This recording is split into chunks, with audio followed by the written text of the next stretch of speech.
to be having new ideas in academia, you probably have to be a bit off the wall. You probably have to be a bit unique.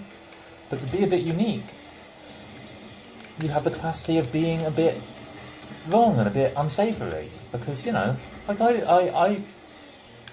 I never mean to make people feel foolish or uncomfortable. I never mean poor intent, but I know I cause it. I know I ask questions that people find difficult or uncomfortable to answer. I try my best to not do that too much, but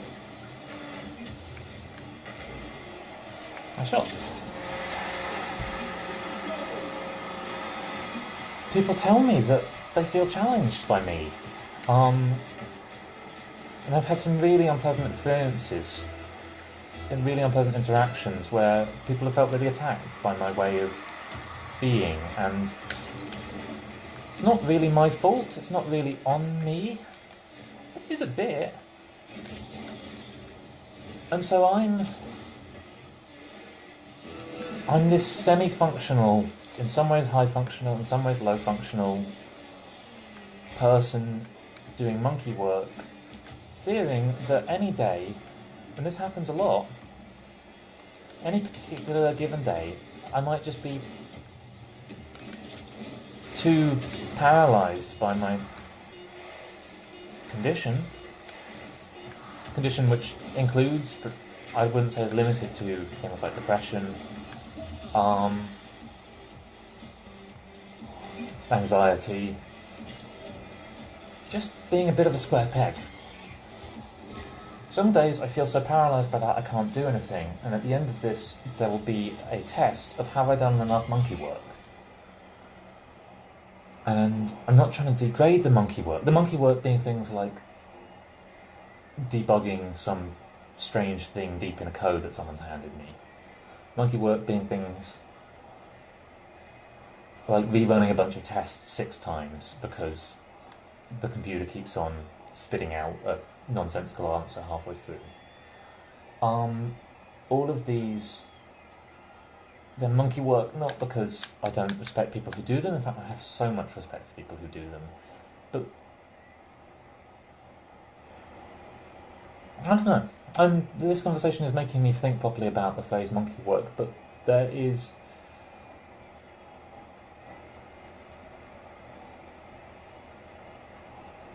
a way in which you can be really high functioning and fail at low functioning things, and for that you can fail. And I fear that failure.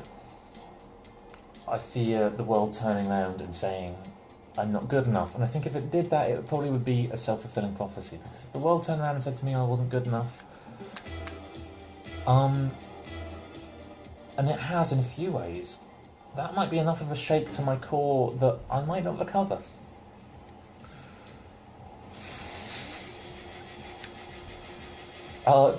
It feels crappy acknowledging that I'm that fragile, that I'm that vulnerable, but I do feel that fragile and vulnerable.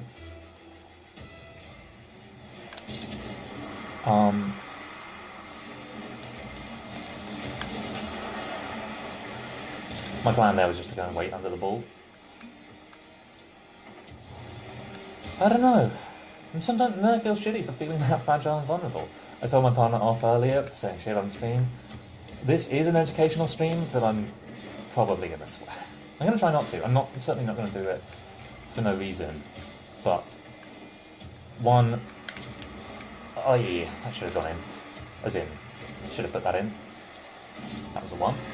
No, that was a 2.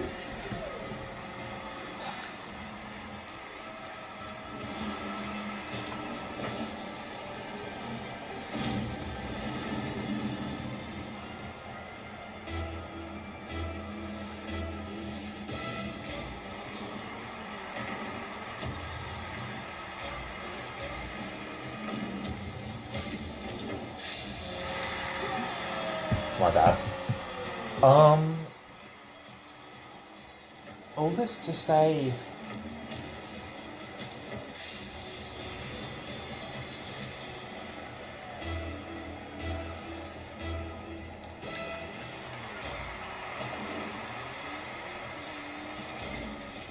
there's something about imposter syndrome that I don't think is unreal. And we talk about it, when we say it's a syndrome, it just sounds like, oh, it's this kind of chance thing that happens. There is this element of unreality about how we talk about mental health. And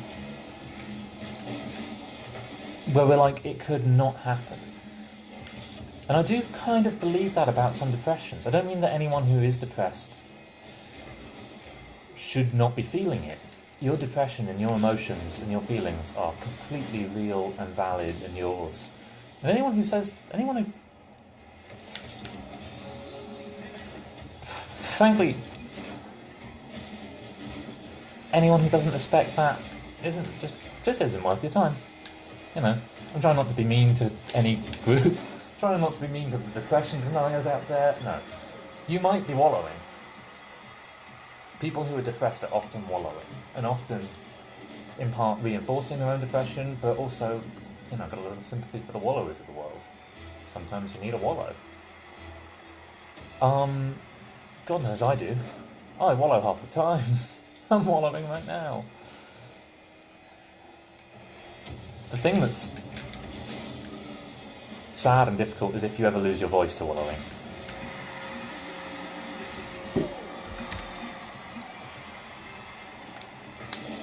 If you ever feel like you're so deep in wallowing worlds that you can't say anything, you can't do anything, that you're just paralysed. If you're depressed and you just sit around all day writing terrible poetry, you're doing really well and society is better off for you.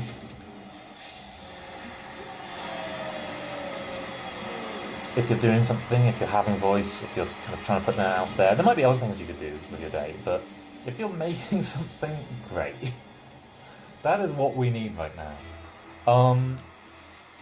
I read an article that might interest anyone who's feeling this right now, who's feeling under the thumb of their own mental health. And, not to push my own work too much, but you might want to go read it. It's called The View from Peak Job, and it's specifically pitched to kind of to tech know-it-alls. I often end up writing to tech know-it-alls because I do feel like I am close enough to that world to maybe make sense to them on topics that that was bad, that otherwise they don't feel are being made sense to. Like, I can write about how JavaScript I don't know. I feel like I'm at the intersection of a few things. I grew up, both my parents are artists, and I wouldn't call myself an artist, but I'm certainly not. I don't shy away from creative work, I think. I don't know, I'm so terrified to define myself, because then as soon as I define myself, I can fail to live up to that definition. Anyway, all I'm saying here is that there is an article called The View from Peak Job, and it's written to those who think that San Francisco is not just the end but the beginning of the world, and that Silicon Valley is where change happens. And it's telling them that they're not necessarily wrong, but that the thing that is most important is creating and creativity, because that's the thing that generates new ideas, and that's the thing right now in our modern world that generates the most wealth. Wealth is coming from invention, not production. And that's actually good, because it means that we can live in a society which, as a thought, it's a nice demo, it's a perfectly good shot. Well, we can make our world better by making sure people have the capacity to create. And the capacity to create isn't having everything, but it is having the things you need to live. And that's what me and my partner fear. We fear that we won't have the things we need to live, or the things we need to keep thinking, to keep creating. Like, right now we're both physicists, we both had a kind of physics education, which has a lot of maths and things in it, but we're starting to take courses. We're going back to part 3 maths lectures. No, not even part 3, part 2. We're scared of part 3. And that probably could have gone in, but it was a perfectly good hit, so that's a 3. This is a nice hit. Still happy with it, even though it was a bit high. But the ability to do that, the ability to live in this town, and to be allowed into the university buildings, the ability to have... We have a nice house. It's tiny. It's like the cheapest house that we could possibly find where we live.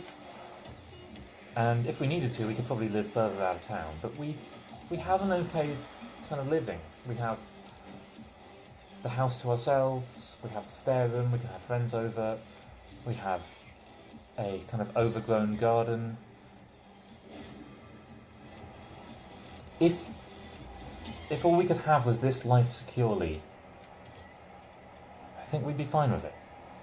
And if you're wondering, this life costs... It costs 2 people on minimum wage. It's a little bit more than that. We do earn a little bit more than that. But my partner also commutes back to the US regularly, which is a good fraction of our house expenditure. And I spend money too. Like I'm on Twitch on a computer that costs money. It's my hobby, but it costs, you know, don't come steal from us. There's 1,000 quid's worth of stuff in this house. You know, we dispose of income and we waste energy, but we're relatively cheap. There's this weird thing where we're on a job ladder, but we're not trying to go up the job ladder, we're just trying to feel secure.